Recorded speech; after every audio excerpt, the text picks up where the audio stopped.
অনেক যুবক ভাবে গার্লফ্রেন্ড আমার আপন বেটা, জায়গা মতো বাস খাইলে বুঝবা আপন কারে হয়। মেয়েরা প্রেম করার সময় প্রেম করে একটার লগে, বিয়ে করে আর একটার লগে। আর বিপদে পড়লে বুঝবা বাপ মা ছাড়া পৃথিবীতে আপন বলতে আর কেউ নাই যুবক ভাড়া। আমি আসিফ তো দেখ, তোমাদের কাছে তো অ্যান্ড্রয়েড ফোন সবার আছে, আমি তো এখন দামি দামি ফোন চালাই। আমার কাছে তো একটা সময় কিছুই ছিল না। তা আমার একটা কথা মনেই পড়ে গেল, বলবো মুরব্বী আব্বাজান, বলা যাবে? আচ্ছা, আমার বয়স যখন মেবি এই কত হবে, 16, 17, 18, এক্স্যাক্টলি লাইক দ্যাট। তো আমার অ্যান্ড্রয়েড ফোন খুব পছন্দ ছিল। আরে যুবক মানুষ তো বদমাইশ তো করতে মন চাইবে, খুবই স্বাভাবিক। তো আমার আব্বা আমাকে বলেছে, আসিফ একদম খবরদার আব্বা, ভুলেও ফোন চালাবো না, তুমি বড় হও, তুমি বড় ইসলামিক স্কলার হয়ে যাও, তুমি মাস্টার্স কমপ্লিট করে ফেলো, তোমাকে আমি আব্বাই ফোন কিনে দেবো। এটা আমার মুরব্বীরা ভালো বুঝবেন, আমি জানি মুরব্বীরা ভালো বুঝবে কথাটা। তো আমি ভাবছি যে তোমার কথা আমি শুনি, খালি টাকাটা হোক আমার। তো আব্বা আমাকে মাসিক খরচ দেয়, প্রত্যেক মাসে 500, 1000 যা হয় দেয়। তো আমি টাকাগুলো বাঁচিয়ে বাঁচিয়ে বাঁচিয়ে বাঁচিয়ে কোনো মতে মেবি এটার দাম 6 থেকে 7 হাজার টাকা হবে এরকমই। খুব লোকন মানে লুকায় লুকায় কোনো মতে কিনে রেখে দিয়েছি, মোটামুটি 1 মাস চালিয়েছি। কে যেন বদমাইশ করে বাপের কানে দিয়ে দিয়েছে যে আসিফ কিন্তু মোবাইল কিনেছে। তা আমি বাসায় আসছি, আব্বা বলছে, আসিফ আব্বু এদিকে আসো। কি হয়েছে? তুমি নাকি মোবাইল কিনেছো? বলছে, আরে না, কে বললো তোমাকে আমি মোবাইল কিনে? আব্বা আমি কিন্তু শুনছি, আমার বাপ কিন্তু খুলনার লোক, আমিও খুলনার লোক, আমার সবার জন্ম খুলনায়। বলছে, আব্বা তুমি কেনছো? আমি কিন্তু শুনছি। ওয়ানে দাও, আমার বাড়ি করে দাও। আব্বা আমি কিনি নাই, এই মিথ্যা কথা, তোমার কিটা কইছে? আমি কিনি নাই। আমার বলছে, আমি জানি কিনেছো, বের করো। আমি বলছি, আমি এই ফোন তোমাকে দিব না। বিশ্বাস করো না, আমার বয়স প্রায় 25+, প্রায় 30-এর কাছাকাছি। আমার আব্বা জীবনে আমাকে কোনোদিনও মারে নাই, কোনোদিনও একটা এমনিও করে নাই। পুরো বছরে একটা দিন মাহফিল, আমি থাকবো মাত্র 1-1.5 ঘন্টা। যদি আপনি আমাকে দেখতেই না পারেন তো সারা জীবন আফসোস থেকে যাবে। আজকে আমি চাই না কোনো বিশৃঙ্খলা হোক, আমি চাই না আমাকে দেখতে কোনো অসুবিধা হোক। একদিন এসেছি, কবে আবার আসবো এ তো সির্ফ আল্লাহকে মালুম হ্যায়। তো আমরা চাই আজকের মাহফিলটা আসছিও ভালোবাসা নিয়ে বিদায় নিব আমরা সবাই। বলেন সবাই ইনশাআল্লাহ। আমার যুবক ভাইয়েরা কেমন আছেন আপনারা সবাই? আলহামদুলিল্লাহ। আপনারা সবাই একবার ডানে বামে তাকান, সবাই তাকান। আচ্ছা, এবার আমার দিকে তাকান। আমি যা বুঝতে পারতেছি আজকের মাহফিলের সিচুয়েশন, আমার যে অবজারভেশন, আমার যেই পর্যবেক্ষণ আমাকে বলছে যে আজকের মাহফিলে যত অডিয়েন্স এসেছে, if I am not making any mistake, যদি আমার কোনো ভুল না হয়, 90 ভাগ নয়, 95% যুবক ভাইরা আজকে মাহফিলে এসেছে। মাশাআল্লাহ। ইসলামের বিজয় যে সুনিশ্চিত, ইসলামের বিজয়কে রুখে দেওয়ার সাধ্য যে কারো নাই, আজকে ঝিনাইদহের মাটিতে যুবক ভাইরা তার চাক্ষুষ প্রমাণ। যুবক ভাইরা, আমরা আগে যখনই কোনো হক কথা বলতাম আমাদেরকে ট্যাগ দেওয়া হতো রাজাকার, জঙ্গিবাদ, মৌলবাদ। তো যদি কোনো বাপের বেটা থাকেন এখন আসেন, খেলা হবে। মিয়া আমাদেরকে জঙ্গিবাদ বলে এখন একবার গালি দিলে পিঠের চামড়া একটাও থাকবে না যুবক ভাই। Time has totally changed. সময় পরিবর্তন হয়েছে। আমরা দেখেছি আগে বাবার পক্ষে বললেই হুজুর খুব ভালো, বাবার বিপক্ষে গেলেই হুজুর খারাপ। হ্যাঁ, আর আমার একটা কথা স্পষ্ট, ওনার বাবার বিচার যদি এত বছর পরে হয়, হত্যার বিচারটা, তাহলে আমাদেরকে এটা স্পষ্ট ভাষায় বলতে হবে, গত 16 বছরে যত জুলুম নির্বিচার হয়েছে, আমার যত ভাইদেরকে গুম করা হয়েছে, হত্যা করা হয়েছে, প্রত্যেকটা তালিকা করে করে বিচার করা দরকার যুবক ভাইরা। আমরা এই দেশে ইনসাফ ভিত্তিক রাষ্ট্র চাই। তবে হ্যাঁ, কিছু কথা আপনাদের সবাইকে জিজ্ঞেস করতে চাই। যদি ইমানের জোর থাকে বলবেন, যদি ইমানটা খুবই দুর্বল হয় কথা বলবেন না। বলেন সবাই, আজকের মাহফিলে কথা শুনতে কোনো ভয় লাগছে আপনার? আমরা ঝিনাইদহের সন্তান, আমরা কাপুরুষের সন্তান নই, আমরা সব বীর পুরুষের সন্তান। আমাদের কথা একটা, আল্লামা দেলোয়ার হোসেন সাইদি হুজুরের নাম শুনছেন না আপনারা সবাই?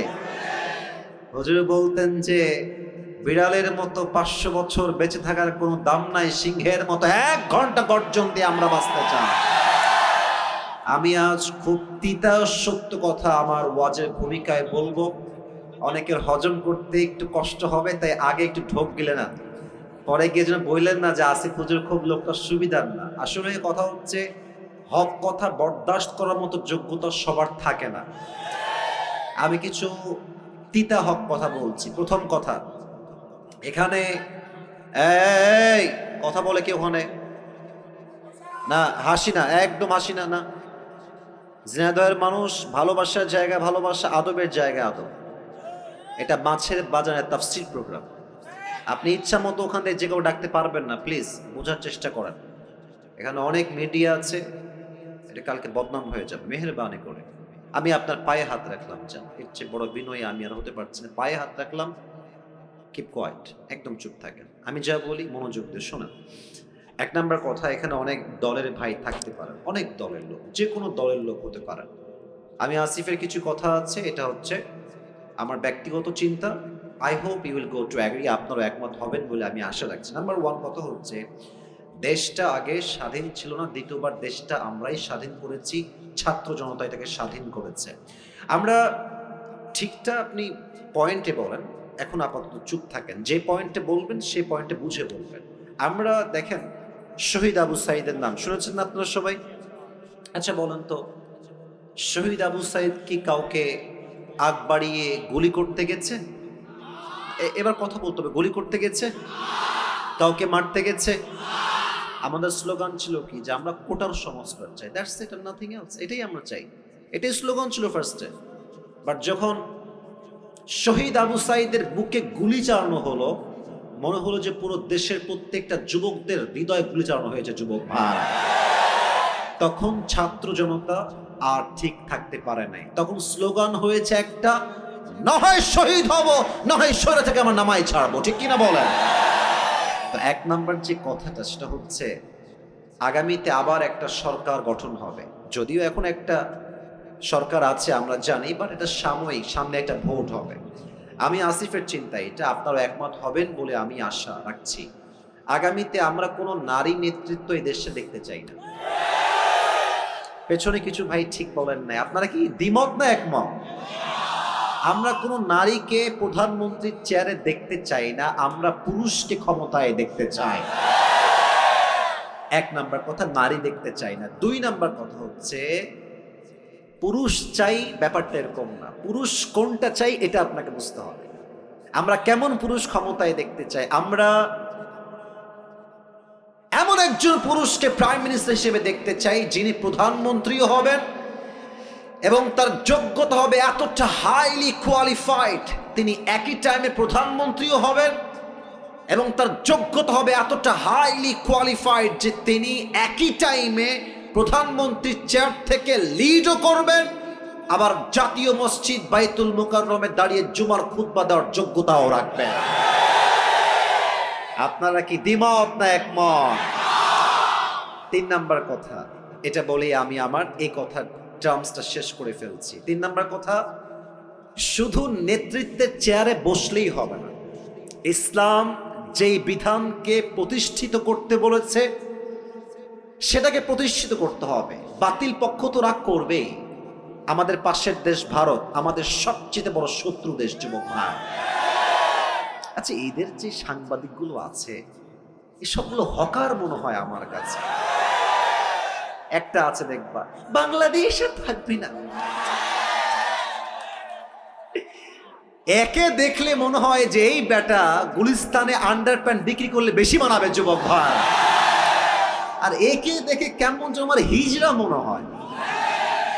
হিজড়া দেখবা কথা বলার আগেও ঢং দেয়, মাঝেও ঢং, শেষেও ঢং, আর ও কেমন যে তিরিং বিরিং করে একবার ওই দিকে, আর এমন একটা ভাবে সাংবাদিকতা করে, নিউজ রিপ্রেজেন্ট করে, মনে হয় 2য় বিশ্বযুদ্ধ লেগেই গেল।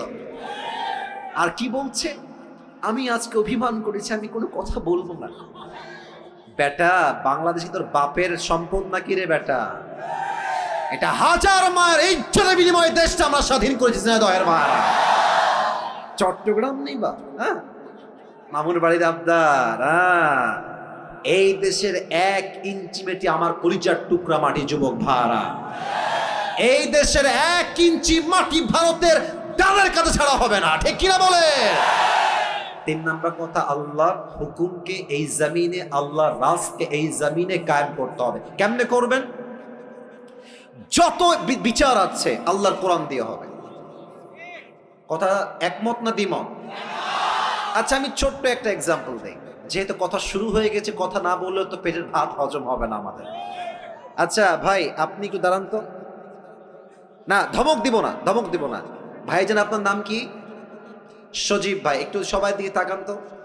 সজীব ভাই, ভাইকে দেখেন। 1 সেকেন্ড দাঁড়ান, আপনি 10 সেকেন্ড দাঁড়ালেই হবে। আমার ভাইয়ের নাম সজীব। ভাইজান, আপনি বসে পড়েন। আচ্ছা, আজকে ভাইকে আমি ওই সাইডে নিয়ে গিয়ে, আপনি উল্টা পাল্টা করছেন ভাবে, তাই না? আপনার হাত ঠ্যাং কেটে ফেলবো আজকে। ঠ্যাং কেটে ফেললাম, কথার কথা, একটা ক্ষোভে সজীব ভাইয়ের ঠ্যাং কেটে ফেললাম। বলুন তো কি কাটলাম? আরে ভাই, ঠ্যাং মানে পা।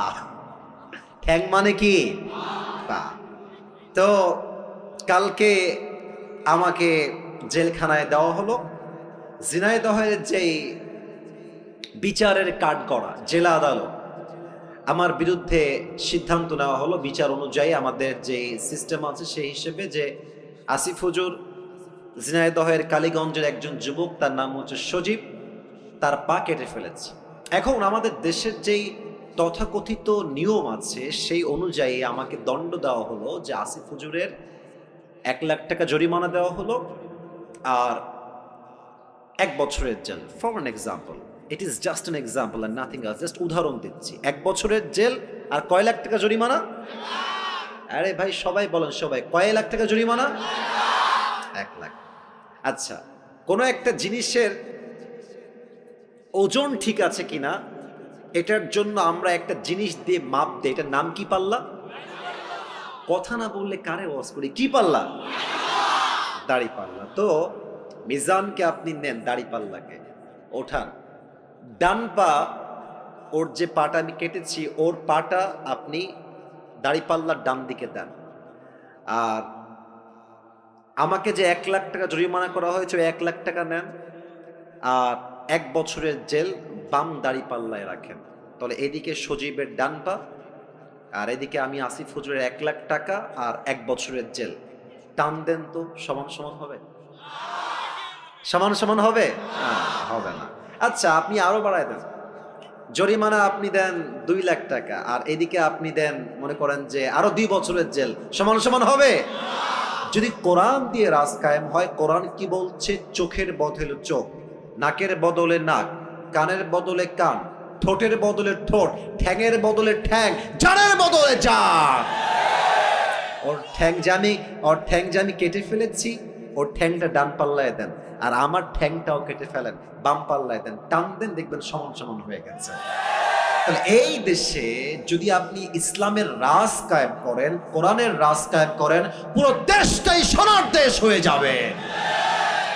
আমার 2 বছর আগে আল্লাহ তাআলা আমাকে উমরাহ করার একটা সুযোগ দিয়েছেন, আলহামদুলিল্লাহ। আমি নবীজির রওজায় গিয়েছি, মক্কায় গিয়েছি, মদিনা আমি ভিজিট করেছি। তা আমার এখনো মনে আছে, মদিনায় যখন আমি গেলাম ফর দ্য ফার্স্ট টাইম, তখন বাজে রাত 2টা বা 3টা। আমি এয়ারপোর্টে ল্যান্ড করেই মদিনায় চলে আসছি, নবীজির রওজার সামনে। এই সোনামণি, বসো বসো বসো। এ নতুন নাকি রে? এখনো যাইতেছে? বস রে, বসো। না না না, যাও, যাবে না, বসো। ওয়াশরুম সব পরে হবে, বসো। ওকে ধরে বসো। না না না, এত সোজা? আরে বাড়ি কোথায় রে? বাড়ি কোনে ভাই? বসো ভাই, ওনে বসো ভাই, কোনে যাওয়া যাবে না ভাই, বসো। সবাই একটা কাশি দেন। কি সাহস রে, তাফসীর শুরু করলাম না উঠে যাচ্ছে রে। সবাই একটা তাকবীর দেন, লিল্লাহি তাকবীর। তো আমি যখন নবীজির রওজার সামনে ঘুমালাম, 2য় দিন বাদ এশার ঘুমায় গেলাম, এশার নামাজ পড়ে। তো আমার আইফোন, আমার অ্যান্ড্রয়েড ফোন, আমার মানি ব্যাগ, আমার রিয়াল, পাসপোর্ট সব আমার বুকের ডান পাশে আমি রাখলাম। ওপেনলি ঘুমায় গেলাম নবীজির ঠিক রওজার সামনে। আইফোন রাখা, অ্যান্ড্রয়েড ফোন রাখা, টাকা রাখা, রিয়াল রাখা, বাংলাদেশি টাকাও সেখানে ছিল, মানি ব্যাগ ছিল, পাসপোর্ট সব ওখানে রাখা আমার। তা আমি ঘুমালাম ঠিক এশার নামাজের পরে। ভেবেছিলাম তাহাজ্জুদ পড়বো উঠে, বাট এত শান্তির ঘুম নবীজির রওজার সামনে এসেছে, আমার ওই ফজর আজানের সময়ই ঘুম ভেঙেছে। তো আমি যখন ঘুম থেকে উঠে ঠাস করে উঠছে লাফ দিয়ে, তো দেখছি যে আমার আইফোন যেখানে ছিল ওখানেই আছে, টাকা টাকার জায়গায় আছে, ওয়ালেটের জায়গায় আছে, রিয়ালের জায়গায় আছে, পাসপোর্টের জায়গাতেই আছে। আমার তখন মনে হলো যে কোথায় আইফোন, আমাদের দেশে আন্ডারপ্যান্ট রেখে ঘুমালেও দেখবেন চুরি হয়ে গেছে। তো সৌদি আরবে আল্লাহর কোরআনের সব আইন কায়েম হয় নাই, কিছুটা আইন কায়েম হয়েছে। সৌদি আরবে এই নিয়ম আছে, ওয়াসারিকু ওয়াসারিকাতু ফাকতাউ আইদিয়াহুমা জাযাআন বিমা কাসাবা নাকালাম মিনাল্লাহ। যদি কেউ চুরি করে ফেলে সঙ্গে সঙ্গে cut down his right hand, হাত কেটে ফেলো। এই জন্য সৌদিতে অন্য পৃথিবীর প্রত্যেকটা দেশের চাইতে চুরির সংখ্যা কম, শান্তি বেশি। যুবক ভাইরা ঠিক কিনা বলো?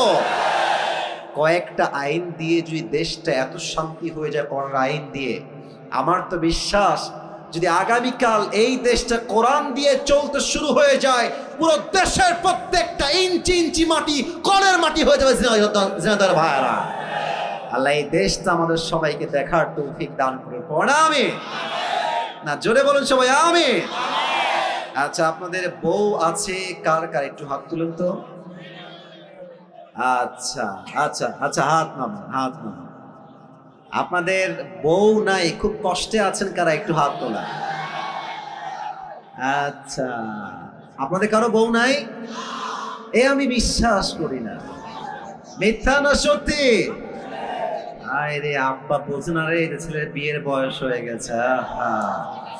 আমার মনে হয় যে এবার শীতকাল যুবকদেরকে বিয়ে দিয়ে একমাত্র শীত দূর করা সম্ভব হবে। যুবক ভাই, আমার আব্বা জানদেরকে পায়ে হাত রেখে বলছি, আব্বা জান, আপনি যদি আপনার ছেলেকে সঠিক সময়ে বিয়ে না দেন, আপনার ছেলে যত ঘাটে পানি খাবে প্রত্যেকটা দায়ভার কিয়ামতে আপনাকে বহন করতে হবে। আব্বা জান, আব্বা জানকে বলে কোনো লাভ নাই গো, সব দোষ বেশিরভাগ মেয়েদের। যুবক ভাই, তুমি মেয়েকে বিয়ে করবা, মেয়ে বলবে যে টাকা আছে, সরকারি চাকরি আছে তোমার।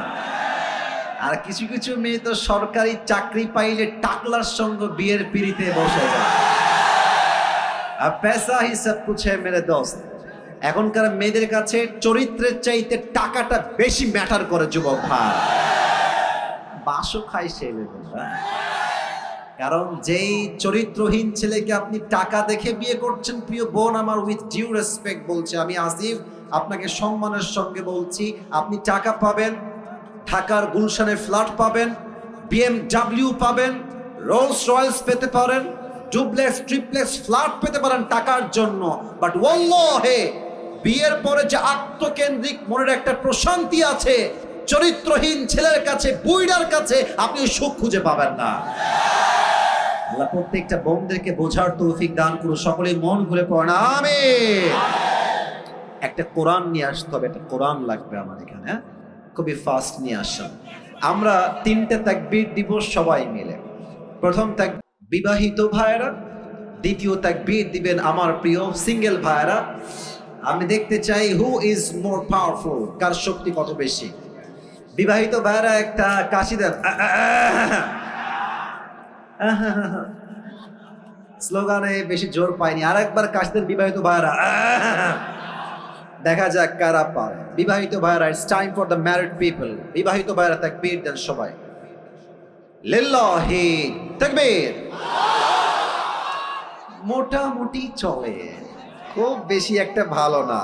আচ্ছা, এবার সিঙ্গেল ভাইরা একটা কাশি দাও, ওরে বাবা রে। এবার দেখা যাক কে পারে। বিবাহিত ভাইরা চুপ থাকবেন, সিঙ্গেলদের পালা এবার। লিল্লাহি তাকবীর। বিবাহিত ভাইরা, আই এম সো সরি, আমাকে আপনারা মাফ করে দিবেন, আজকে আমার সিঙ্গেল ভাইরা জিতে গেছে, ঠিক আছে কিনা বলো? আচ্ছা, শেষ তাকবীর দিয়ে মূল ওয়াজের বিষয়ে ফিরে যাব। আমার সবাই মিলে এবার দিবেন, এমন জোরে দিবেন যে আমি আসিফ আমার সবাইকে নিয়ে স্টেজ ভেঙে নিচে পড়ে যাব। সবাই একটা কাশি দেন। লিল্লাহি তাকবীর। ডান হাত লাগবে, একদম গায়ের জোর সমস্ত ঈমান দিয়ে এক করে বলবেন লিল্লাহি তাকবীর। আল কোরআনের আলো, আল হাদিসের আলো, কোরআন হাদিস যেখানে, আলেম ওলামা যেখানে, ঝিনাইদহবাসী যেখানে, কালীগঞ্জবাসী যেখানে, আল্লাহ কবুল করুক। আমিন। আমি আপনাদের জন্য আজকে একটা गिफ्ट নিয়ে আসছি, নেবেন? हादिया। ये हर किसी को मिलने वाला नहीं है, ये नसीब की बात है, सिर्फ एक इंसान को ये मिलेगा, যে কোনো একজন।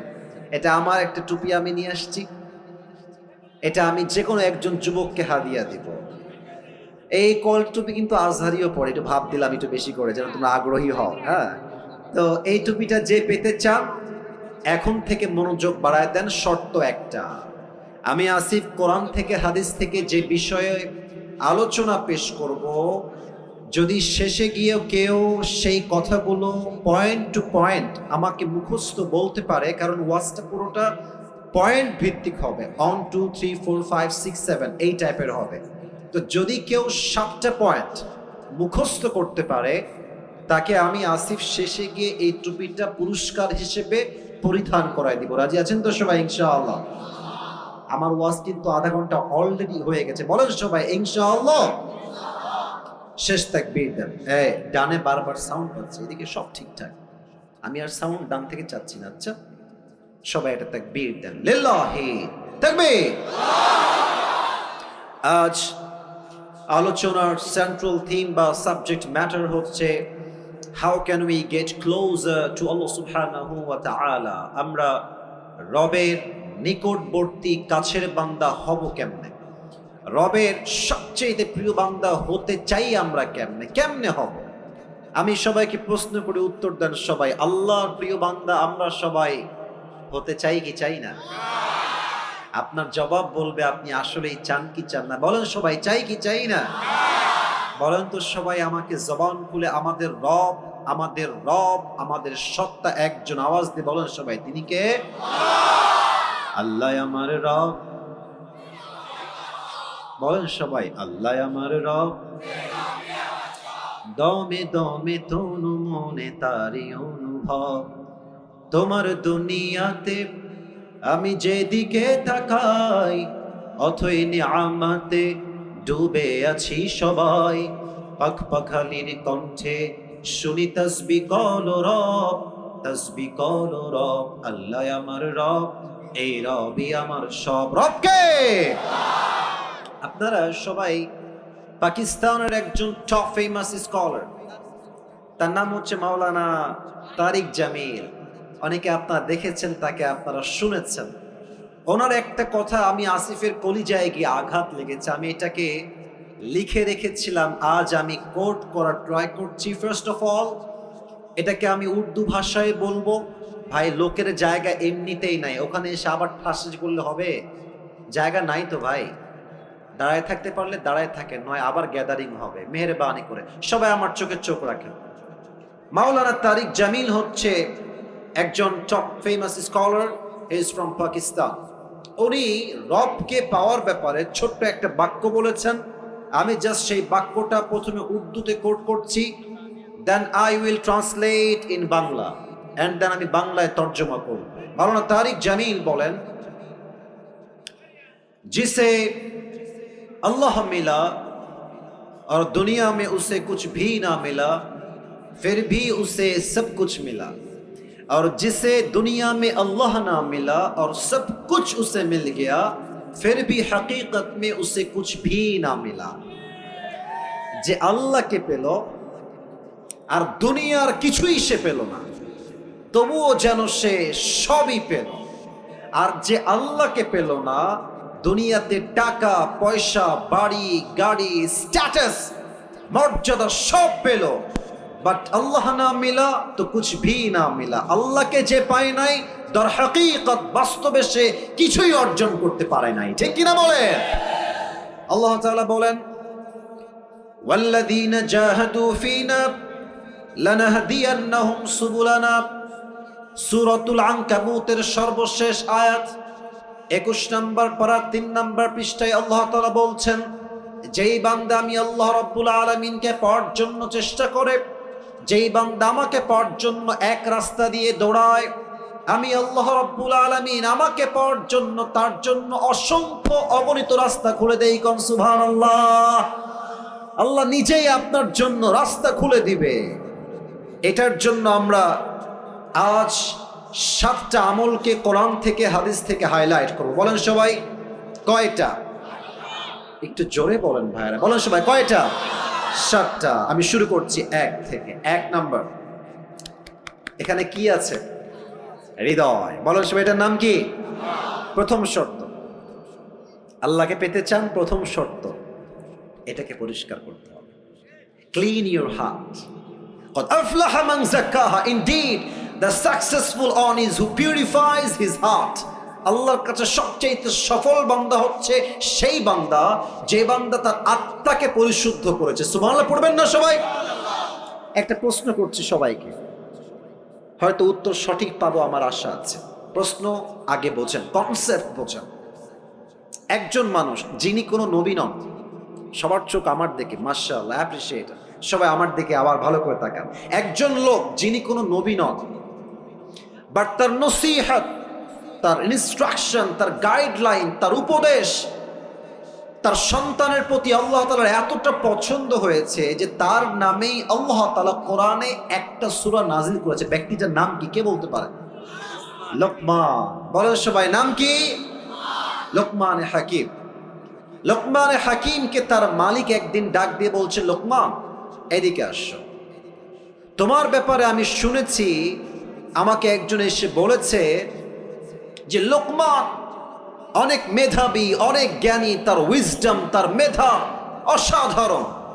তো তোমাকে একটা কাজ দিচ্ছি, কাজটা আমাকে করে দাও। বলছে কি কাজ? বলছে কাজটা হচ্ছে তুমি এখন এখান থেকে যাবা, ওয়াদবাহশাতান, একটা বকরি জবাই করবা, এবং বকরি জবাই করে বকরির সবচাইতে পবিত্রতম অংশ কেটে আমার কাছে নিয়ে আসবা।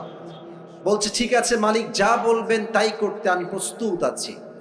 এবার লোকমান মালিকের হুকুম শুনে বের হয়ে গিয়েছে, একটা ছাগল ধরেছে, ছাগল ধরে তাকে জবাই করেছে এবং ছাগলের সবচেয়ে পবিত্র অংশ কলিজা কেটে নিয়ে আসছে। বলেন সবাই কি কেটে এনেছে? বলছে মালিক এই নেন ছাগলের সবচেয়ে পবিত্রতম অংশ। মালিক বলছে ওয়াও, মাশাআল্লাহ, you have done amazing, it is appreciated, তুমি যা করেছো ঠিক করেছো, বাট আরেকটা কাজ দিচ্ছি, আবার যাও, ওয়াদবাহশাতান, একটা ছাগল জবাই করো, ওয়াখরিজ মিনহা আখবাসা মুযগাতাইন, এবার ছাগলের পবিত্র অংশ নয় অপবিত্র অংশ কেটে নিয়ে আসো। লোকমান আবার গেছে, জবাই করেছে, আবারও সেই কলিজাই কেটে এনেছে। বলছে মালিক এই নেন ছাগলের সবচেয়ে নাপাক অপবিত্র অংশ। মালিক বলছে ছি ছি, তোমাকে ভেবেছিলাম তুমি অনেক বুদ্ধিমান, তোমার মাথায় ঘিলু আছে, বুদ্ধি আছে, তুমি তো বোকার ঘরের বোকা লোকমান। মালিক কেন আমি বোকা? বলছে তোমাকে বললাম সবচেয়ে পবিত্র অংশ আনো, তাও আনলা কলিজা, বললাম সবচাইতে নাপাক অংশ আনো, তাও আনলা কলিজা। একই অংশ, একই কলিজা, একই টাইমে পবিত্র, আবার একই টাইমে অপবিত্র কেমনে হয় লোকমান? তুমি তো বোকার ঘরের বোকা। লোকমান ডাক দিয়ে বলছে মালিক আমার, আমি কি বোকা না থাকলে দ্যাটস এ ডিফারেন্ট ম্যাটার, এটা ভিন্ন বিষয়। তবে সত্য কথা হলো প্রত্যেকটা প্রাণীর দেহে একটা ছোট্ট গোস্তের টুকরা আছে। এই গোস্তের টুকরা পবিত্র হলে পুরো দেহটাই পবিত্র হয়, আর এই গোস্তের টুকরা নাপাক হয়ে গেলে পুরো দেহটাই নষ্ট হয়ে যায়। আলা ওয়াহিয়াল কলব, এটার নামই হচ্ছে মানুষের আত্মা, এটার নামই হচ্ছে মানুষের হৃদয়। ঠিক কিনা বলে? তবে একটা নতুন ইনফরমেশন দিচ্ছি সবাইকে, আমাদের এই আত্মাটা 3 প্রকার। বলেন সবাই হাত তুলে, কয় প্রকার? মুরব্বীরা আমাকে অনেক অনেক মনোযোগ দিয়ে শুনছেন, খুব ভালো লাগলো বিষয়টা দেখতে। বলেন তো আমাদের এই হৃদয় বা আত্মা কয় প্রকার? হাত নামান। এক, আমি বলবো আপনারা আমার সঙ্গে বলবেন। এক হচ্ছে সুস্থ।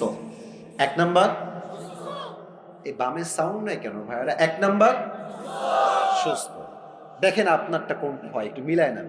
এক হচ্ছে সুস্থ, দুই হচ্ছে অসুস্থ, দুই কি? তিন হচ্ছে মৃত। সুস্থ আত্মাকে ফালইয়াউমা লা ইয়ানফাউ মালু ওয়ালা বানুন ইল্লা মান নাতাল্লাহা বিকলবিন সালিম। সুস্থ আত্মা সেই আত্মা যেই হৃদয়ে হিংসা নাই, বিদ্বেষ নাই। কিয়ামতের কঠিন দিনে মানুষের ধন, ওয়েলথ, স্ট্যাটাস, টাকা পয়সা, গাড়ি বাড়ি, নাথিং উইল ওয়ার্ক দেয়ার, কোনো কিছুই কাজে আসবে না। ইল্লা মান নাতাল্লাহা বিকলবিন সালিম, যার আত্মা পরিশুদ্ধ হবে আল্লাহ তাকে নিজেই জান্নাতের ঘোষণা দিবে। সুবহানাল্লাহ পড়েন। This is called wealthy heart, সুস্থ হৃদয়, অ্যাক্টিভ হৃদয়, সুস্থ আত্মা। নাম্বার টু, এটা বুঝতে গেলে আপনাকে একটা এক্সাম্পল দেওয়া লাগবে। আচ্ছা, আমরা যে আজকে বসে আছি, আজকে কয় তারিখ? কথা বলো সব, আজকে কয় তারিখ? আচ্ছা, আর একটা উত্তর সবাই জানেন, সবাই জানেন, এটা 2023 সাল না 24 সাল?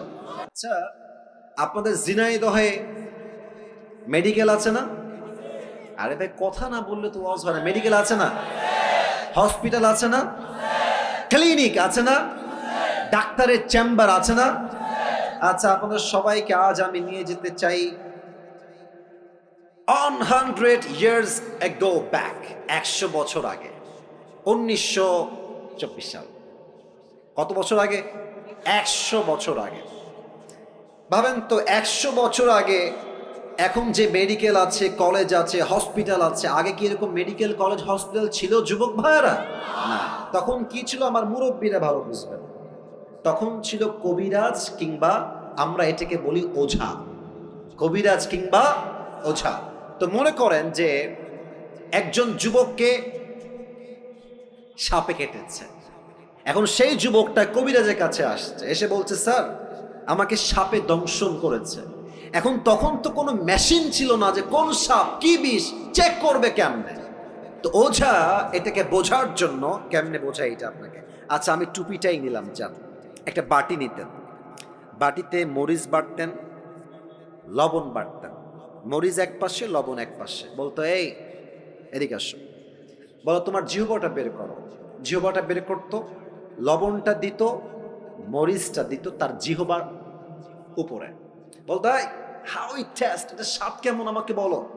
তো সাপে দংশিত যুবক বা মুরব্বী যদি বলতো যে স্যার আমার কাছে স্বাদটা কেমন যেন, ঝালটা মরিচটা পাইনসা পাইনসা লাগে, তখন ওঝা বুঝে ফেলতেন যে এটা কোনো নর্মাল সাপ নয়, ধরা সাপ নয়, এটা বিষাক্ত সাপের ছোবল লেগেছে। কেমনে বুঝতো? কারণ সাপ যখন তার বিষ দিয়ে দংশন করে মানুষের দেহের প্রথম ক্ষতি কি হয়? জিহ্বার স্বাদ মরে যায়। তখন ঝালও পানসা মনে হয়, মিষ্টিও পানসা লাগে, কোনো কিছু স্বাদ তার বুঝে আসে না। এক্স্যাক্টলি মানুষের জীবনের সবচাইতে বিষাক্ত সাপের নাম হচ্ছে শয়তান, আর তার বিষের নাম হচ্ছে ওয়াসওয়াসা। মানুষ যখন শয়তানের ওয়াসওয়াসায় পড়ে যায়, সাপে কাটলে যেমন জিহ্বার স্বাদ মরে যায়, শয়তানের ওয়াসওয়াসায় পড়লে ইমানের স্বাদ মরে যায়। তখন কি হয়? বোরকা পড়তেও ভাল লাগে, পার্কে গিয়ে প্রেম করতেও ভাল লাগে। তখন কি হয়? তখন দাড়ি রাখতেও ভাল লাগে, জুব্বা পড়তেও ভাল লাগে, মসজিদের সভাপতি হতেও ভাল লাগে, সুদের ব্যবসা করতেও ভাল লাগে। অসুস্থ আপনার তখন ভালো কোনটা খারাপ কোনটা বুঝে আসে না। কথা বোঝেন না মনে হয় আপনারা। আমি আবরারুল হক আসিফ, আমার যদি ওয়াশ করতেও ভাল লাগে, আবার যদি আমার সুদ খাইতেও ভাল লাগে, ঘুষ খাইতেও ভাল লাগে, আমাকে বুঝতে হবে আমার আত্মা সুস্থ আত্মা নয়, আমার আত্মা অসুস্থ আত্মা। ঠিক কিনা বলে?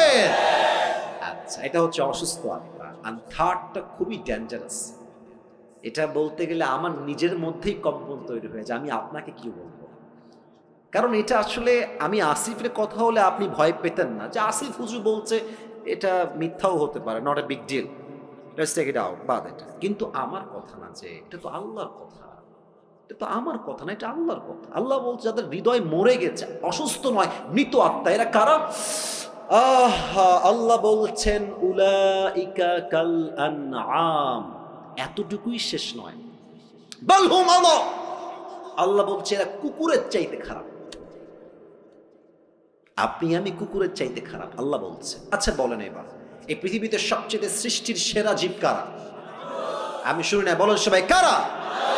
আমরা হলাম আশরাফুল মাখলুকাত, বেস্ট অফ দ্য বেস্ট। সেরার সেরা হচ্ছে মানুষ। আবার এই মানুষকেই আল্লাহ তাআলা বললেন তোমরা কুকুরের চাইতে খারাপ। এই ব্যাখ্যাটা আমার তাফসীরটা প্রথমে বুঝে আসে নাই। তো আমি সেই দিন ঢাকায় যাচ্ছিলাম, আমার ঢাকায় একটা কাজ ছিল জরুরি। তো আমি এমনি গাড়িতে শুয়েছিলাম, এমনি হেলান দিয়ে বসে আছি, ইউটিউবে ঢুকলাম যে দেখি ইউটিউবে কি পাওয়া যায়। হঠাৎ করে আমার সামনে একটা ওয়াজ আসলো, লেখা ছিল ময়মনসিংহের মাটিতে সাইদি হুজুরের তাফসীর। ভাবলাম যে কি করব, বসে বসে সাইদি সাহেবের তাফসীরটা শুনি। তো তিনি এই আয়াতের একটা চমৎকার ব্যাখ্যা দিলেন, আমি জাস্ট আয়াতের ব্যাখ্যাটা কোট করছি। উনি বললেন দেখেন তো, এখন বাজে রাত 11:30, মনে করেন আমি 10:30-এ ওয়াজ শুরু করেছি। তো যখন 12টা বাজবে আপনি বাসায় যাবেন, এই যে আপনাদের গলিগুলো আছে, এই রাস্তায় কিছু কুকুর থাকে না? কথা বলে, কিছু কুকুর থাকে না? একা গেলে বুঝবেন যে বাস কারে কয়। আমি দেখেছি একা থাকলে কুকুরদের ভাবই বেড়ে যায় আলাদা, এমন একটা ভাব মনে খেয়েই ফেলবে আমাকে, ঠিক কিনা বলেন? তো দেখেন আমার 2 হাত, দেখেন আমার এটা হচ্ছে লাইট, এই যে রড বাল্ব দেওয়া আছে লাইট, আর আমি আছি এখান থেকে আরো 10 হাত পেছনে। ভাই আমার কথা একটু বুঝে শুনুন, আপনাকে ঠিক বেঠিক বলতে হবে না, আপনি আমার কথা বোঝেন। I think that is most important, এটা বুঝলেই হবে। এটা হচ্ছে লাইট, আমার চেহারা এখন দেখা যায়। আমি যদি 10 হাত পেছনে অন্ধকারে চলে যাই, আমার চেহারা কি দেখা যাবে? রাত বাজে 1টা, আমি আসিফের একটা কুকুর আছে, তার নাম হচ্ছে টমি। তার নাম কি? খুব বুঝবেন। তা আমি 10 হাত দূরে আছি, রাত বাজে 1টা, আমার বাড়ি হচ্ছে গেট এখানে। তো টমি দেখছে যে someone is coming from outside, রাত বাজে 1টা, কেউ মনে হয় দূর থেকে বাসার দিকে আসছে। টমি ভাববে হয়তো চোর আসছে, খেউ খেউ খেউ খেউ খেউ শুরু করে দিবে।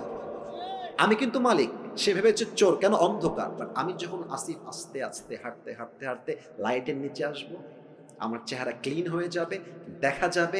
দেখবেন খেয়াল করে, কুকুর মালিককে দেখার পরেই সাউন্ডটা ডাউন হয়ে যায়, আর সামনে এসে সে তার মাথাকে ঝুঁকিয়ে মালিকের পায়ের কাছে নত করে সে তার ভাষায় বলে I am extremely sorry sir, আমি আপনাকে আসলে প্রথমে চিনতে পারি নাই। কথা ঠিক আছে কিনা বলে? এবার বলেন, এই যে কুকুরটা এত নত, এতটা আনুগত্যশীল কেন? আপনি জাস্ট তাকে একটা পাউরুটি দিয়েছেন, অথবা পানি দিয়েছেন, অথবা কখনো সে খুব ক্লান্ত ছিল, একটা আপনি শীতকালে একটা বস্তা দিয়েছেন, এতটুকুই তো। আপনি তো কুকুরকে BMW দেন নাই, আপনি তো কুকুরের বিয়ে দেন নাই, ওকে তো বাড়ির ভেতরে এসে জায়গা দেন না, জাস্ট একটা পাউরুটির জন্য। একটা পাউরুটি দিবেন, নদীতে লাফ দিবেন, দেখবেন কুকুর একটা পাউরুটির জন্য এত কৃতজ্ঞ হয়ে যায়, মালিক নদীতে ঝাঁপ দিলে কুকুর নদীতে ঝাঁপ দিতে বাধ্য হয়ে যায়। যুবক ভাড়া, ঠিক কিনা বলো? আল্লাহ বলছেন ইস রে, একটা কুকুর সামান্য একটা টুকরা পাউরুটি পেয়ে মালিককে কি চিনলো, পিছাই ছাড়লো না। আর তোকে আমি আল্লাহ নাক দিলাম, চোখ দিলাম, কান দিলাম, ঠোঁট দিলাম, অক্সিজেন দিলাম, শ্বাস দিলাম, বউ দিলাম, বাচ্চা দিলাম, সম্মান দিলাম, টাকা দিলাম, বাড়ি দিলাম, গাড়ি দিলাম, সব আমি দিলাম। আর এই মানুষ নিমক হারাম সব চিনলো, টাকা চিনলো, বাড়ি চিনলো, বউ চিনলো, মা চিনলো, বাপ চিনলো, স্ট্যাটাস চিনলো, সম্মান চিনলো, এডুকেশন সব চিনলো, বাট যে মালিক তাকে এত কিছু দিল সে মালিককে সে চিনতে পারলো না। কুকুর একটা পাউরুটি পেয়ে মালিককে চিনতে ভুল করে নাই, আর মানুষ এত কিছু পেয়েও মালিককে চিনতে পারে নাই। আল্লাহ বলছেন এই মানুষ কুকুরের চাইতে নিকৃষ্ট হয়ে গিয়েছে, ঠিক কিনা বল? দেখেছেন আমাদের কথার গভীরতা কত বেশি? আল্লাহ এমনি বলে না যে আমরা কুকুর খারাপ, আল্লাহ এমনি বলেন না, আল্লাহ বুঝেই বলেছেন। তবে হ্যাঁ, একদিন আপনি ভালো হয়ে যাবেন। একটা কথা মনে পড়ে গেল যে আউট অফ কোরআন হাদিস বলা যাবে? কথা কি বলা যাবে না? এটা এটা কিন্তু কোনো আয়াতের ব্যাখ্যা না, আমি জাস্ট বোঝাবার স্বার্থে বলছি। এই দেখেন যুবক যেগুলো বসে আছে না, অনেকগুলো যুবক এখানে আছে, দেখেন বলবেন এই চল নামাজে চল, দেখবেন একটা কমন ডায়লগ যুবকরা দেয়, প্যান্ট খারাপ। আসলে প্যান্ট না, ওর চরিত্রই খারাপ। তো এরা নামাজি কবে হবে? দেখবেন যখন মুরব্বী হয়ে যাবে। অনেক মুরব্বী দেখবেন যুবক বেলায় বদমাইশের বদমাইশ, বাট বড় হয়ে গেলে, মুরব্বী হয়ে গেলে হজ করে এসে আল্লাহওয়ালা হয়ে যায়। এরকম লোক আছে না এই বাংলাদেশে? তো তোমরা যে ঠিক হবে একটা বোঝাবার সাথে এক্সাম্পল দিচ্ছি। ওই এক ব্যাঙে আর এক সাপে ছিল খুব গলায় গলায় বন্ধুত্ব। তো একদিন ব্যাঙ সাপকে বলছে যে বন্ধু, তোমার যে চেহারা জাস্ট ওয়াও, এত সুন্দর চেহারা, আর তোমার যে গায়ের রং ব্ল্যাক কালার জাস্ট ওয়াও, আর তুমি যখন এমনি ফনা তুলো, ফস ফস ফস ফস করো, just looking like a wow, অসাধারণ বন্ধু। তো সাপ বলছে কি রে, আমি কি সত্যি এত সুন্দর নাকি রে? লজ্জায় মাথা নত হয়ে গেছে, খুব লজ্জা পাচ্ছে, আর খুব খুশি হয়েছে সাপটা ব্যাঙের মুখে এত প্রশংসা। তো ব্যাঙ প্রশংসা করতে করতে বলছে যে বন্ধু, সবই ঠিকঠাক আছে, তবে তোমার একটা বিষয় আমার মোটেও ভালো লাগে না। সাপ বলছে কি রে, কোন বিষয়? বলছে বন্ধু, তোমার চেহারাও সুন্দর, রঙও সুন্দর, ফসফসও ঠিকঠাক আছে, বাট যখন তুমি রাস্তা দিয়ে হাঁটো সোজা হয় না, তিরিং বিরিং করে হাঁটো, এটা ভালো লাগে না। তো সাপ বলছে বেয়াদব, এত বড় সাহস, তুই আমার ভুল ধরিস? এমনি ফস করে উঠছে।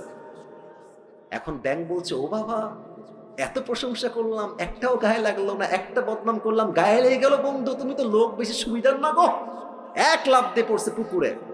আর সাপ যে ফস করে উঠেছে, পাশে ছিল এক রাখাল। রাখাল কয় কিডারে, ওখানে কিডারে, দৌড় দিয়ে আসছে, দেখছে মাশাআল্লাহ সাপ মামা এমনি আছে। আর রাখালের হাতে ছিল বিশাল লম্বা একটা লাঠি, বিসমিল্লাহ বলে ওখানেই শুরু। মা এমন মার দিয়েছে, 5 মিনিটে সাপ সোজা হয়ে গেছে। এখন 2 ঘন্টা হয়ে যায়, সাপের কোনো ফসফস নাই। ব্যাঙ বলে কি ব্যাপার বন্ধু আমার, কই গেল, ফসফস নাই কেন? উঠে আসছে, বন্ধু কোথায়? এসেই দেখছে বন্ধু তো আর বেকা নাই, বন্ধু সোজা হয়ে গেছে। আরে আমার বন্ধু সোজা হইল কেমন? দৌড় দিয়ে কাছে গেছে, দেখছে বন্ধু আর জিন্দা নাই, বন্ধু মরে ফেনা মেনা বিষ সব বের হয়ে গেছে। এবার ব্যাঙ বলছে বন্ধু, আপনি সেই সোজা হইলেন, তবে ফেনা থাকতে আর সোজা হইতে পারলেন না, ফেনা বের হয়ে সোজা হইলেন। তো যুবকরা একদিন নামাজি হবে, একদিন দিন কায়েমের আন্দোলন করবে যুবক ভাইরা, তবে সময় থাকতে নয়, অসময় যখন তোমার বুঝ আসবে, ওই সময় বুঝতে কোনো কাজ হবে না। ঠিক কিনা বলো? This is the right time. ভালো হতে চাইলে এখনই ভালো হয়ে যাও। যুবক বয়সে যে ভালো, সে আল্লাহর সবচাইতে কাছের প্রিয় বান্দা হয়ে যায়। সুবহানাল্লাহ। তাহলে 1 নাম্বার, সবাই ডান হাতটা এখানে দেন, সবাই দাঁড়ায় থাকা ভাইরাও দেন। 1 নাম্বার আমলটাকে মুখস্থ করেন।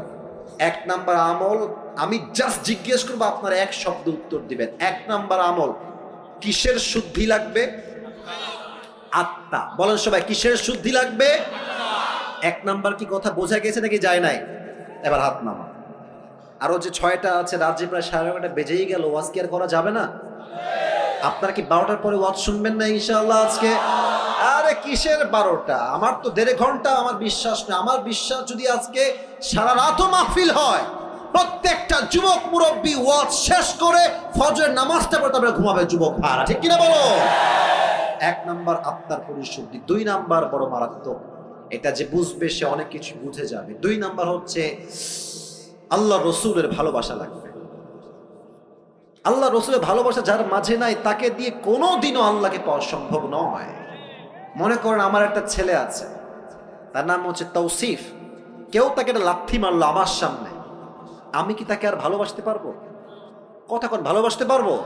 আমাকে ভালোবাসতে হলে আমার বউকে সম্মান করতে হবে, বাপ মাকে সম্মান করতে হবে, ছেলেকেও সম্মান করতে হবে। যে তাদেরকে ভালোবাসতে পারবে সেই তো আমার ভালোবাসা পাওয়ার যোগ্যতা রাখে। ঠিক কিনা বলে?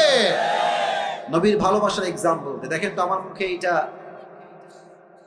লম্বা লম্বা কি, ওই যে ভাইয়েরা কথা কয় না, বলেন সবাই নাম কি?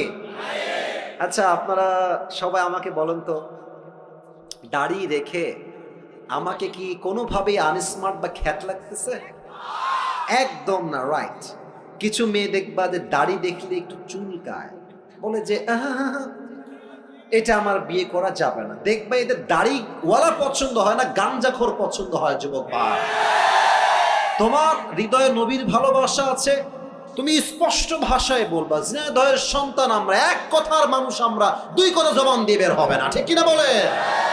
তোমার কথা হবে একটা, যেই মেয়ে আমাকে নবীর সুন্নাহের দাড়ি রেখে বিয়ে করতে চায় না, স্পষ্ট ভাষায় কথা, সেই মেয়ে আমার বউ হওয়ার যোগ্যতাই রাখে না।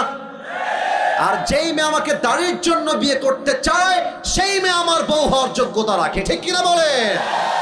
বলেন তো, আমার নবীর মুখে দাড়ি ছিল কি ছিল না? আমার নবীর মতো সুন্দর এই তল্লার দিল কেউ আর হতে পারে? যাদের চেয়ে সুন্দর তুমি, নবী আমার কামলিহিওয়ালা, দো জাহানের বাদশাহ তুমি, প্যারা নবী সাল্লি আলা, দো জাহানের বাদশাহ তুমি, প্যারা নবী সাল্লি আলা, যাদের চেয়ে সুন্দর তুমি, নবী আমার কামলিহিওয়ালা। সুবহানাল্লাহ পড়বেন না? 2 নাম্বার, নবীর ভালোবাসা লাগবে। 3 নাম্বার, বাপ মায়ের দোয়া লাগবে। অনেক যুবক ভাবে গার্লফ্রেন্ড আমার আপন বেটা, জায়গা মতো বাস খাইলে বুঝবা আপন কারে হয়। মেয়েরা প্রেম করার সময় প্রেম করে একটার লগে, বিয়ে করে আর একটার লগে, আর বিপদে পড়লে বুঝবা বাপ মা ছাড়া পৃথিবীতে আপন বলতে আর কেউ নাই। যুবক ভাড়া, আমি আসিফ করে, তোমাদের কাছে তো অ্যান্ড্রয়েড ফোন সবার আছে, আমি তো এখন দামি দামি ফোন চালাই। আমার কাছে তো একটা সময় কিছুই ছিল না।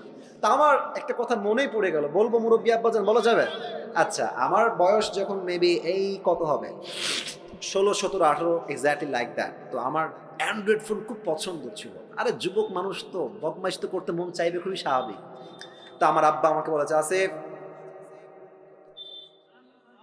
একদম খবরদার আব্বা, ভুলেও ফোন চালাবো না, তুমি বড় হও, তুমি বড় ইসলামিক স্কলার হয়ে যাও, তুমি মাস্টার্স কমপ্লিট করে ফেলো, তোমাকে আমি আব্বাই ফোন কিনে দেবো।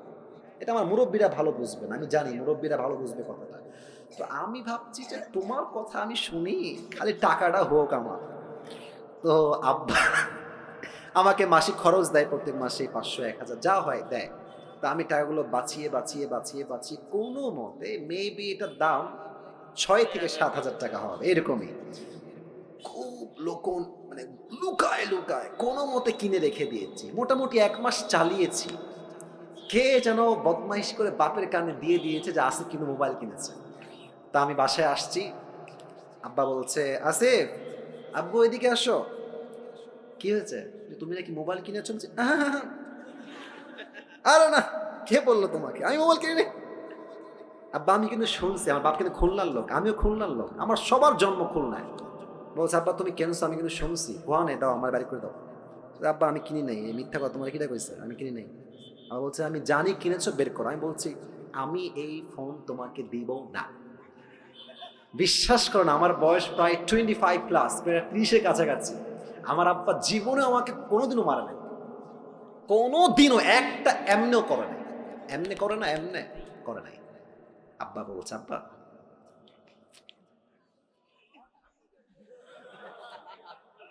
আব্বা বলে দাও, আমি বলি হবে না। আব্বা লাস্ট বার বলছে, আসিফ শোনো, তুমি 1 নাম্বার ছাত্র, তুমি অলওয়েজ ফার্স্ট হও। তুমি যদি মোবাইল ফোনটা ইউজ করো, তুমি কিন্তু সেকেন্ড হয়ে যাবো। আব্বা ফার্স্ট যদি থাকতে চাও, please give me the phone, দিয়ে দাও। আমি একদম নাচুর মান্না, আমি দিব না। আমি বাড়ি থেকে বের হয়ে বাইরে চলে আসছি অজুখানা। আমার বাসা হচ্ছে মসজিদ, এইটা বাসা অ্যাটাচড। আমার আব্বা মসজিদে খতিব, ইমাম, দুইটা একসাথে। তো আমার আব্বা বাড়ি থেকে বাহিরে চলে আসছে, আব্বা মোবাইলটা দাও, চলো আমরা একসঙ্গে খানা খাই। মোবাইল কিন্তু আমার পকেটেই আছে। আমি বলছি, নাই, দাও দাও। দিব না। এই যে দিব না, মার এমন মার দিয়েছে, আমি একটা থাপ্পড় উল্টে পড়ে গেছি। আমাকে থাপড়াইতে থাপড়াইতে বাড়িতে নিয়ে গেছে। চল, আমি তো টের পাচ্ছি না কিরে হইল কি আমার সাথে এটা, কারণ জীবনে মায়ের খাই নাই, তো এই প্রথম মায়ের খাইতেছে জীবনে। মারতে মারতে বাড়ি পর্যন্ত আমাকে নিয়ে গেছে। বিশ্বাস করেন, এটা আমি মজার জন্য মোটেও বলছি না, তোমাদের শিক্ষা আছে এখানে। তো আমাকে যখন আব্বা মেরেছে, আমি প্রায় 1 মাস কোনো কথা নাই। আব্বাকে দেখলে 14 মাইল দূরে, আব্বাকে দেখলে 10 হাত দূরে, কোনো কথাই নাই। মা বলে, কথা বল তোর বাপ। আমাকে মেরেছে কেন, আমি কথা বলবো না। বিশ্বাস করেন ওই সময় বাপকে ভেবেছি বাপ আমার শত্রু, কেন মারলো আমাকে, শত্রু মনে হয়েছে। বাট এখন বুঝি আমার বাপ ওই দিন আমাকে না পিটাইলে আমি আজকের আসিফ আসিফ হুজুর হইতে পারতাম না, ঠিক কিনা বল? তা বাপ যে তোমাকে মারে, মা যে তোমার ধমক দেয়, তুই কই গেছিলি, বাড়িতে কেন দেরি করে আসলি, রাত বাজে 1টা, তুই দেরি করলি কেন? বাপ মাকে শত্রু ভাইব না, মাথায় রাখবা বাপ মা ধমক দেয় বিধায় তো আমরা মানুষের মতো মানুষ হতে পারি, ঠিক কিনা বলো? আব্বা আমার দোয়া লাগবে। তো আমার অভাব ছিল কি লেভেলের, আমি চাকরি করতাম 3,000 টাকা, মাত্র 3,000 টাকা। আমি যে বাইকে তেল ভরবো ওই টাকাও আমার কাছে ছিল না।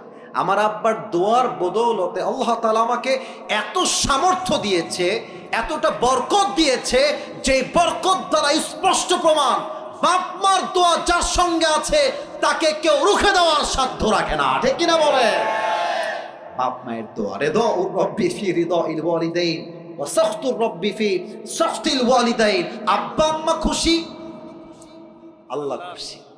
আব্বা আম্মা নারাজ, আল্লাহও নারাজ। সুবহানাল্লাহ পড়বেন না আপনারা সবাই?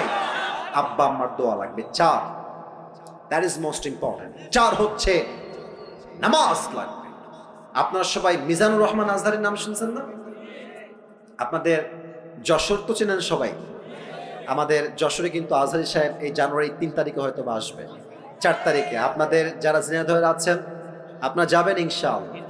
এবং আমার তো বিশ্বাস পুরো যশোরের মাটিটা একটা জনসমুদ্রে পরিণত হয়ে যাবে যুবক ভাইরা। তবে হ্যাঁ, আপনারা ঝিনাইদহের মানুষ, কুষ্টিয়া, এদিকে আপনার চুয়াডাঙ্গা, এদিকে যশোর, এদিকে খুলনা। আমি যেহেতু খুলনার সন্তান, এটা আমার কেমন যেন ফিল হয়, যেহেতু আমি খুলনার ছেলে আর খুলনার মাঝেই ঝিনাইদহ পড়ে, যদি আমি খুলনার সন্তান হই, আমি তো ঝিনাইদহের সন্তান যুবক ভাইরা। তো আজহারি সাহেব আসবেন। আজহারি সাহেবের নাম নিয়েছি এটা কোনো শো অফ বা টাইম পাস করার জন্য নয়। একটা কথা প্রশ্ন করতে চাই, আজহারি সাহেব একজন নানা ছিলেন, তার নাম হচ্ছে গোলাম সরওয়ার সাইদি হুজুর। দেখছেন না আপনারা? কেউ কেউ দেখেছেন?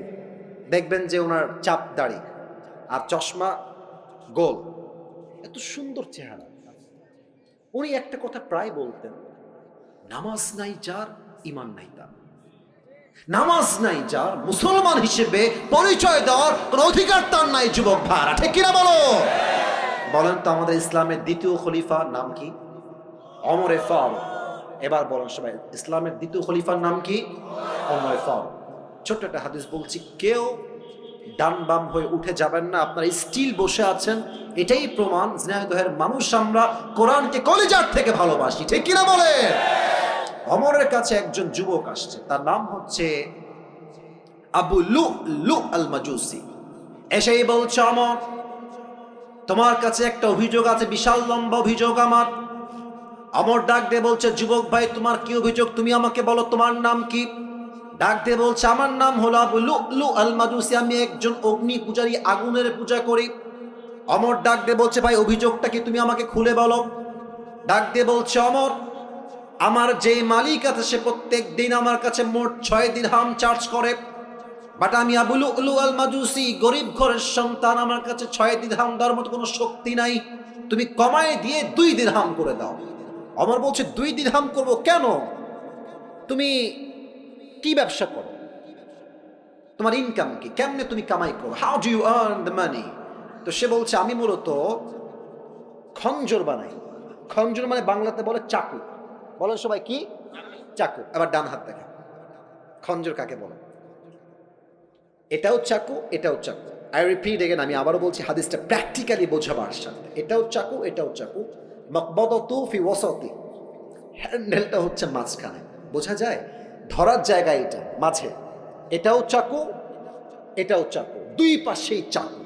এবার সবাই আমার ডান দিকে তাকান, পেটের ডান দিকে। আরব বিশ্বের প্রত্যেকটা সর্দারের পেটের ডান দিকে লম্বা একটা খাপ থাকতো, সবাই খঞ্জরটা ওই ডান দিকেই রাখতো। বলছে, তাই তুমি খঞ্জর মেক করো, huge business, you are rich man, তোমার তো অনেক টাকা, তোমার তো 6 দিরহাম নয় 10 দিরহাম চার্জ হওয়ার কথা।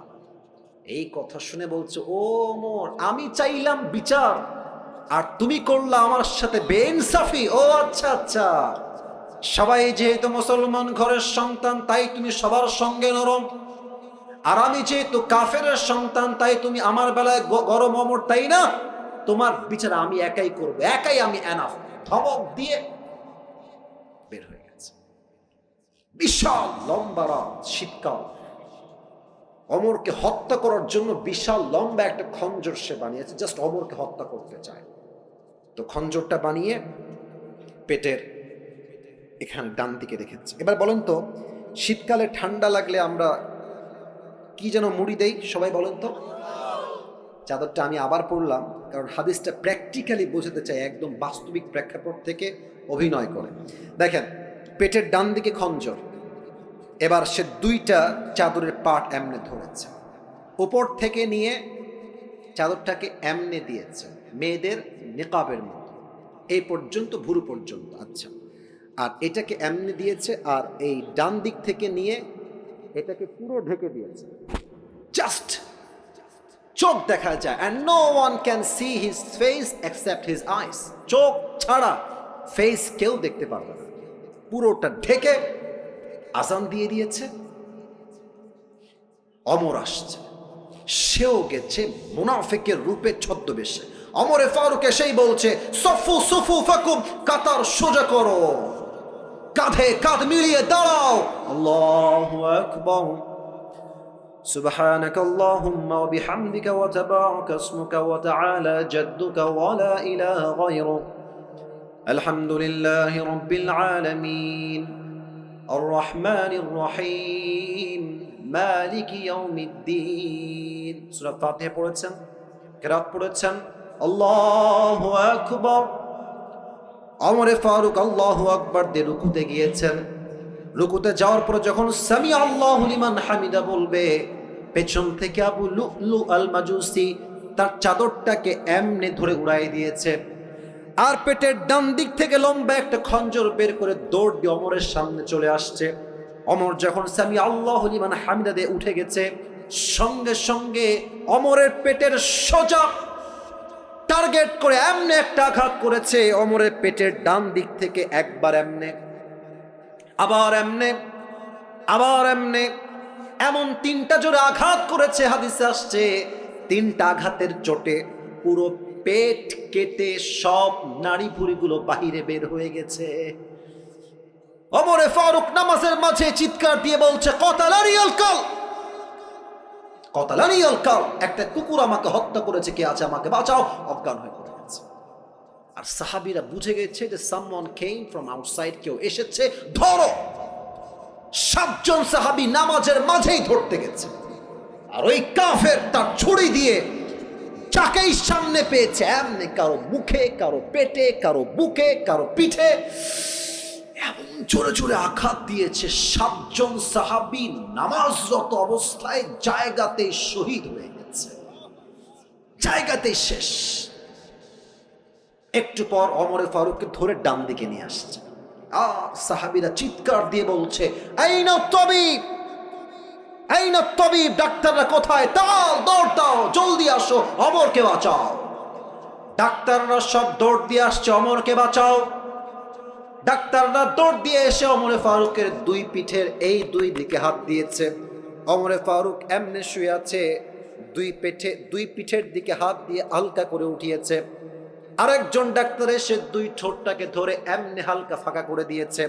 একটা পানির পাত্র নিয়ে আসছে, সোজা পানির পাত্র ওমরের মুখে দিয়ে কয়েক ঢোক পানি তার ভেতরে দিয়েছে। আমার গলার দিকে তাকান, পানি যখন ভিতরে ঢোক গিলেছে, গলা দিয়ে পানি নেমে বুক পর্যন্ত আসছে, বুক থেকে পানি নেমে পুরো পেট এমন ভাবে কেটে গেছে, একদম নাড়ি ভুঁড়িগুলো বের হয়ে পুরো গোস্ত হা হয়ে আছে। গলা দিয়ে পানিগুলো নেমেছে, বুক দিয়ে নেমেছে। তারা ভেবেছে সব পানিগুলো ভেতরে গিয়ে হজম হয়ে যাবে, ওমরে ফারুক আবার জীবিত হবে, আবার চোখ খুলবেন। সবগুলো পানি বুক দিয়ে নেমে পুরো পেট কেটে গলগল গলগল করে বাহিরে বের হয়ে গেছে। সব পানি এপার দিয়ে গলগল করে বাহিরে বের হয়ে গেছে।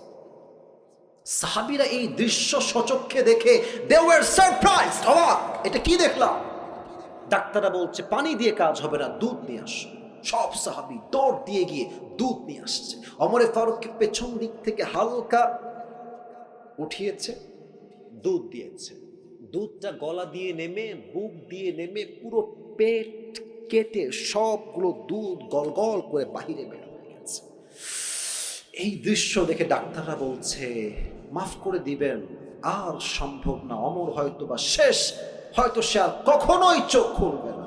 সাহাবীদের চোখে পানি আর আটকায় না, সব সাহাবীরা কান্না করছে। হঠাৎ করে এক সাহাবী দূর থেকে দেখছে ওমরে ফারুক তার চোখটা সাডেনলি হঠাৎ করে it's a very little bit, খুবই হালকা ছোট্ট করে খুলেছে।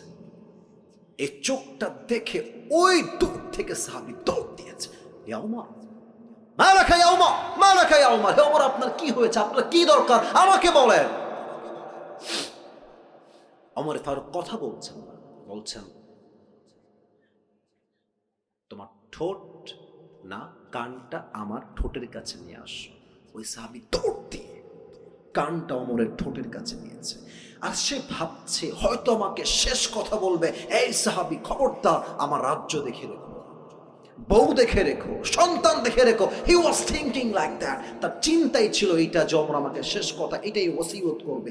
যখনই কান বাড়িয়েছে ওমরের মুখের কাছে, ওমরে ফারুক প্রথম কথা, কোনো খবর আমার দরকার নেই, আমাকে জাস্ট একটা খবর দাও। আসাল্লান নাস, আসাল্লান নাস, এই সাহাবী আমার কোন রাজ্যের খবর লাগবে না, বউবাদ বাচ্চাবাদ, চোখ আছে দেখে না, হৃদয় আছে ভাবে না, এদের চরিত্র কেমন, তাদের মান কেমন। আল্লাহ বলছেন এরা হচ্ছে কুকুরের চাইতে খারাপ।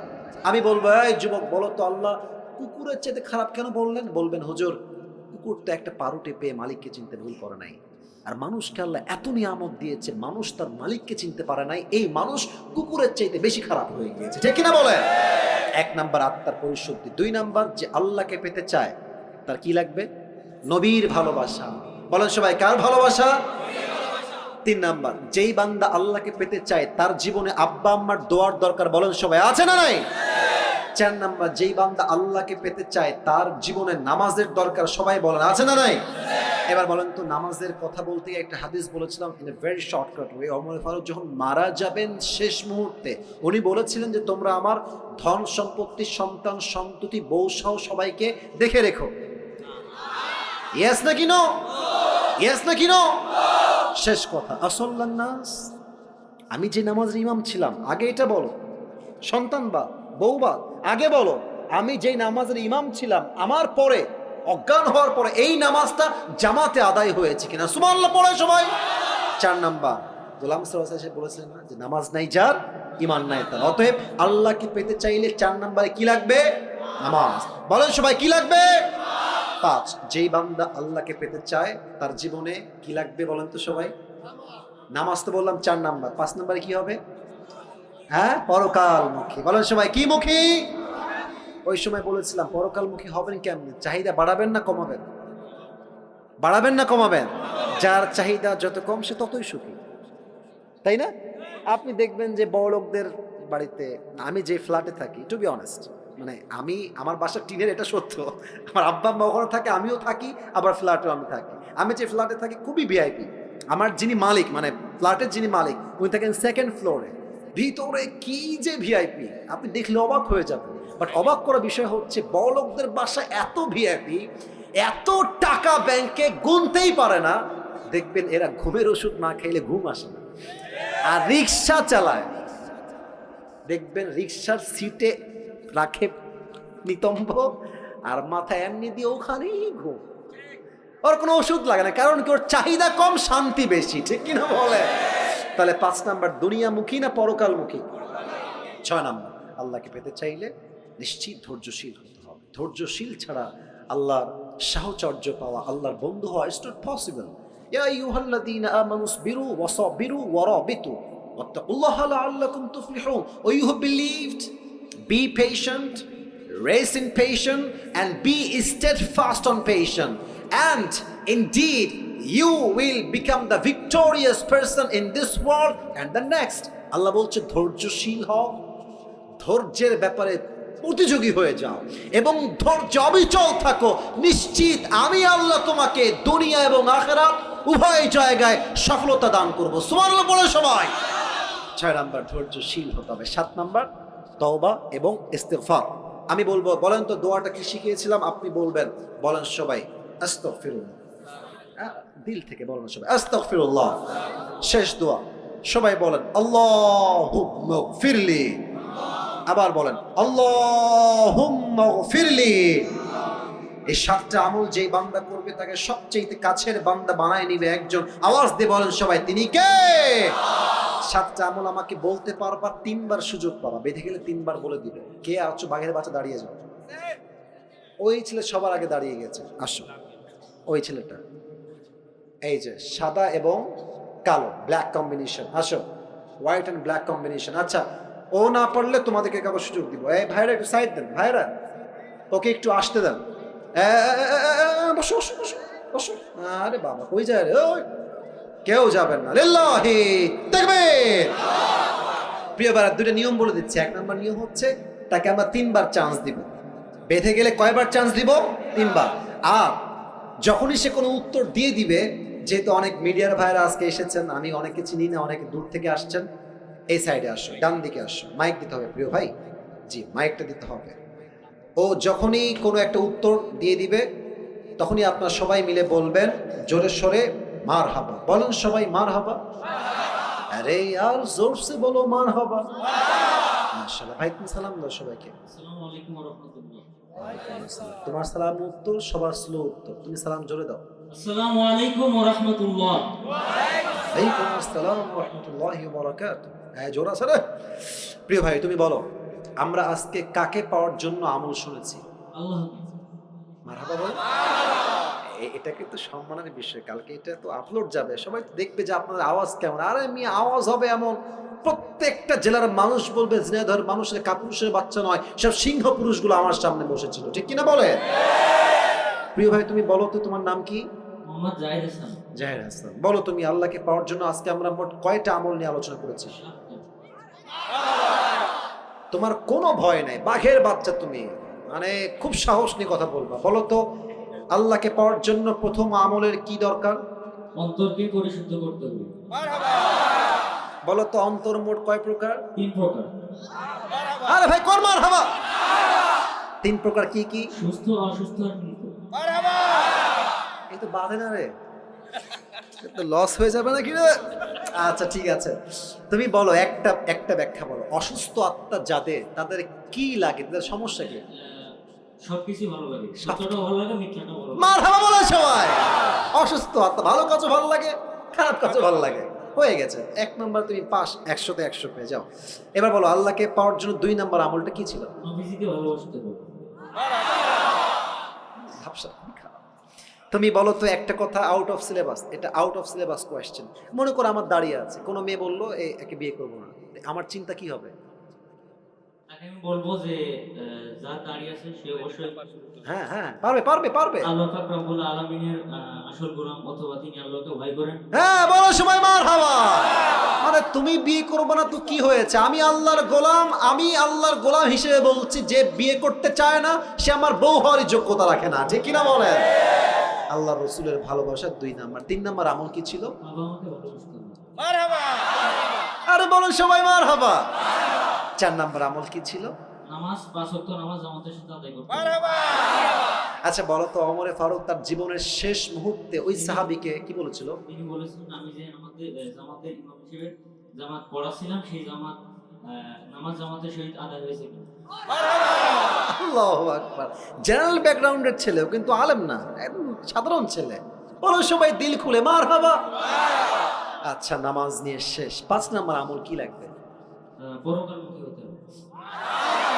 শোনেন, ও ভয় পাচ্ছে, আমি দেখতে পাচ্ছি ওর হাত। না এটা কোনো বিগ ডিল না। আসলে কি জানেন, এতগুলো ক্যামেরা, এই মুরব্বীরা স্যাররা বসে আছে, আমি আছি, এতগুলো মানুষ সামনে, ও যে দাঁড়িয়েছে এটাই প্রমাণ সে বীর পুরুষের সন্তান, ঠিক কিনা বলে? 5 নাম্বার পরকালমুখী শেষ। 6 নাম্বার আমলটা কি? ধৈর্যশীল হতে হবে। আমি নাকি 3বার চান্স দিব, তো একবারও নিল না ভাই। আচ্ছা আমি তো বোকা সেজে গেলাম। আচ্ছা এবার তুমি 7 নাম্বার আমলটা, 2টা দোয়া খুবই সংক্ষেপ শব্দে শিখিয়েছি, দোয়াগুলো বলতে পারবা? আস্তাগফিরুল্লাহ, আর একটা হচ্ছে আল্লাহুম্মা গফিরলি। আরে মারহাবা, আল্লাহু আকবার। দিল খুলে তাকবীর দেন, লিল্লাহি তাকবীর।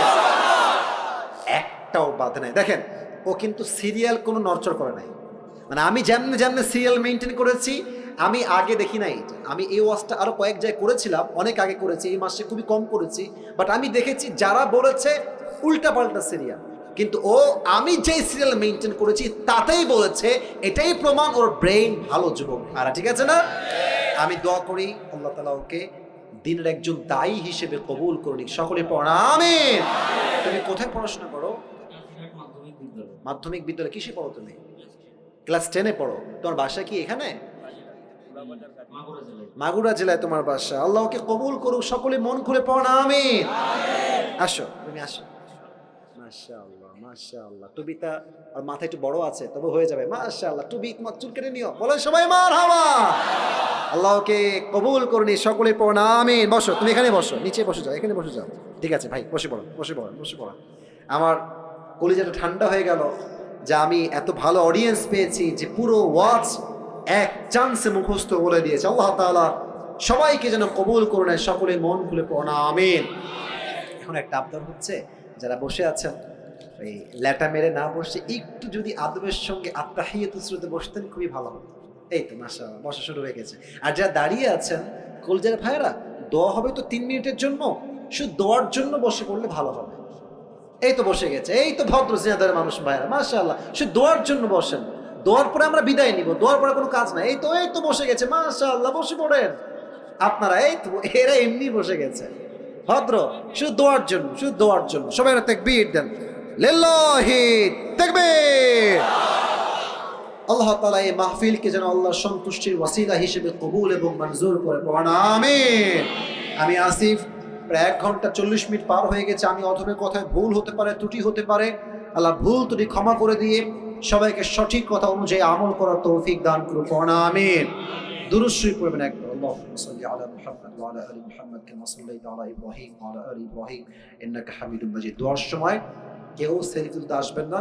ক্যামেরা ভাইরা ক্যামেরা ক্লোজ করে ফেলেন। দোয়ার সময় কেউ সেলফি তুলতে আসবেন না। দোয়া করে নেমে যাবো ডান দিক দিয়ে, যারা হাত মেলাবেন ওই ডান দিকে আসবেন। তার আগে কোনো বিশৃঙ্খলা করবেন না, মেহেরবানি করে। একজন, আচ্ছা, হ্যাঁ, দাদা, আচ্ছা আচ্ছা আচ্ছা আচ্ছা, মাশাআল্লাহ। ওনার দাদা একজন ভালো মানুষ ছিলেন, উনি তো মারা গেছেন, তাই না? আচ্ছা আচ্ছা, আহা, আল্লাহ ওনাকে জান্নাতুল ফেরদাউসের উঁচু মাকাম নসিব করুক, আমিন।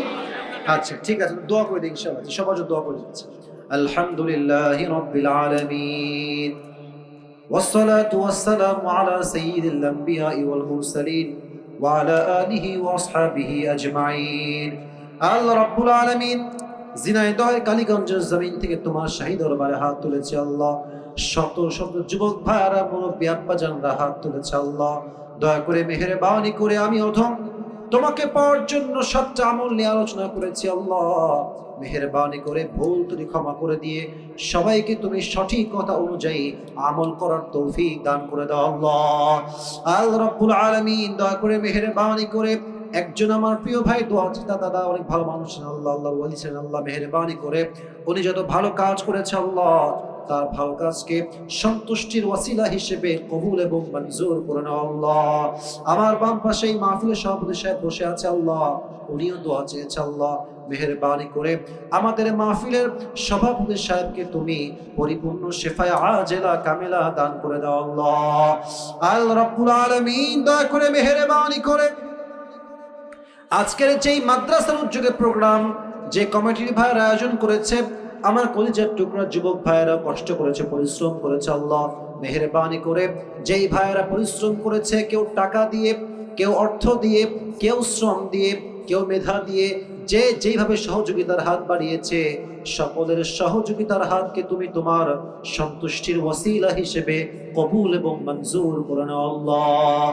আল্লাহ রাব্বুল আলামিন দয়া করে মেহেরবানি করে আজকের এই মাহফিলে যেই যুবক ভাইরা দূর দূরান্ত থেকে আসছে আল্লাহ, প্রত্যেকটা কলিজার টুকরা যুবক ভাইকে তুমি 5 ওয়াক্ত নামাজি যুবক হিসেবে কবুল এবং মঞ্জুর করে নাও আল্লাহ। আল্লাহ রাব্বুল আলামিন দয়া করে মেহেরবানি করে আমরা যা তোমার শাহী দরবারে হাত তুলেছি, আমরা জীবনে অনেক জুলুম করেছি, অনেক গুনাহ করেছি, অনেক অন্যায় করেছি। আল্লাহ মেহেরবানি করে আমাদের জীবনের সমস্ত গুনাহ খাতাকে তুমি তোমার গফফার নামের ওসিলায় আজকে মাফ করে দাও আল্লাহ। আল্লাহ রাব্বুল আলামিন, আমার প্রিয় মায়েরা বোনেরাও হাত তুলেছে আল্লাহ। আমার কলিজার টুকরা প্রত্যেকটা আম্মাজানকে তুমি খাদিজা রাদিয়াল্লাহু তাআলা আনহার চরিত্রে চরিত্রবান হওয়ার তৌফিক দান করে দাও আল্লাহ। প্রত্যেকটা বোনকে তুমি ফাতেমা রাদিয়াল্লাহু তাআলা আনহার চরিত্রে পরিপূর্ণরূপে চরিত্রবান হওয়ার তৌফিক দান করে দাও আল্লাহ। আল্লাহ রাব্বুল আলামিন, আমরা যারা তোমার শাহী দরবারে হাত তুলেছি আল্লাহ, আজ যেমন আমরা সবাই এই তাফসীর মাহফিলে একসঙ্গে বসতে পেরেছি, জান্নাতুল ফেরদাউসে আমরা সবাই যেন একসঙ্গে থাকতে পারি আল্লাহ, সেই তৌফিক আমাদের সবাইকেই তুমি দান করে দাও আল্লাহ। আল্লাহ রাব্বুল আলামিন, দয়া করে মেহেরবানি করে আমাদের মাঝে অনেকে অসুস্থ রয়েছে আল্লাহ, মেহেরবানি করে সবাইকে তুমি পরিপূর্ণ শেফায়ে আজলা কামেলা দান করে দাও আল্লাহ। আল্লাহ রাব্বুল আলামিন, এই মাদ্রাসা যে প্রোগ্রামটা আয়োজিত হয়েছে আল্লাহ, এই মাদ্রাসার প্রত্যেকটা সন্তানকে তুমি যুগ শ্রেষ্ঠ আলেম হিসেবে কবুল এবং মঞ্জুর করে নাও আল্লাহ। এই মাদ্রাসার যত অভাব রয়েছে আল্লাহ, তুমি তোমার গায়বী খাজানার থেকে সমস্ত অভাবকে দূর করে দাও আল্লাহ। রব্বানা তাকাব্বাল মিন্না ইন্নাকা আনতাস সামিউল আলিম ওয়া তুব আলাইনা ইন্নাকা আনতাত তাওয়াবুর রহিম। সুবহানা রাব্বিকা রাব্বিল ইজ্জাতি আম্মা ইয়াসিফুন ওয়া সালামুন আলাল মুরসালিন والحمد لله رب العالمين।